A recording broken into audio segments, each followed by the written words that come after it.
আজকে বানাবো ঢ্যাঁড়স সর্ষে। তার জন্য ঢ্যাঁড়সগুলো আগে জলে ভিজিয়ে রেখে আমি কুচি কুচি করে কেটে নিয়েছি। এবার তো আর কড়াইয়ের মধ্যে তেল গরম করতে দিয়ে তার মধ্যে ঢ্যাঁড়স আর একটু হলুদ দিয়ে নাড়াচাড়া করে নেব।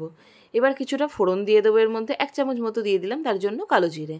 এবার ওপর থেকে দিয়ে দেবো হচ্ছে সর্ষের গুঁড়ো। এটা আমি বাজার থেকে কিনে এনেছি, এটা কিন্তু সানরাইজের একটা প্যাকেট পাওয়া যায়, একদম অসাধারণ স্বাদ।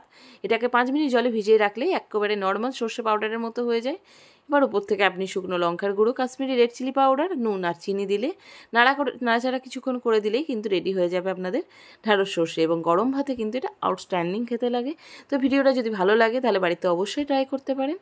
আর যদি আমার ভিডিও ভালো লাগে তাহলে এবং অন্যান্য ভিডিও দেখতে চান তাহলে কিন্তু আমার চ্যানেলটাকে অবশ্যই সাবস্ক্রাইব করে দেবেন। এবং সবাই সাথে থাকবেন, সবাই সুস্থ থাকবেন। এবং আমার ভিডিওটা কেমন লাগলো যেন মতামত জানাতে ভুলবেন না। Thank you.